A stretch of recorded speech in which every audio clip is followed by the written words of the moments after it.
I've climbed to the top of the Gitwangak Battle Hill, which is an unusual mound kind of just in the middle of a field here, right in the middle of the forest, that's surrounded by the river.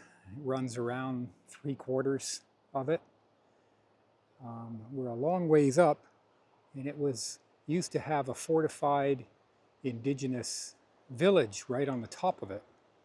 And it was a stronghold. And for over 100 years, apparently, they were based up here. And they were able to fight battles. They had spike logs that they would hang around down the sides of it here. And whenever they were attacked, they could release the logs and they'd roll down and squish the people beneath them who were attacking them, which were the different groups, the Kitimat and the Niska, and the different indigenous groups in this area. Quite an unusual place. Parks Canada actually maintains it as a National Historic Site. The Gitwangak people still live nearby. They occupy a village right here in this valley. And there's a town of Gitwangak, which I'm about to ride through. And they were quite involved in the protection of this spot with Parks Canada. A beautiful area.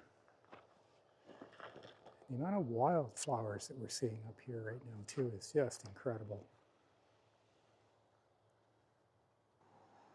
So the buildings and fortifications stood on the top of this hill for about 100 years, or just over 100 years, from 1700.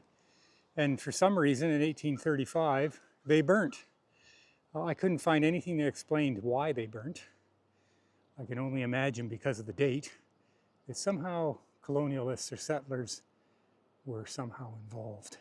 But it's the Gitwangak Battle Hill. Quite an interesting piece of Canadian and Indigenous history, for sure.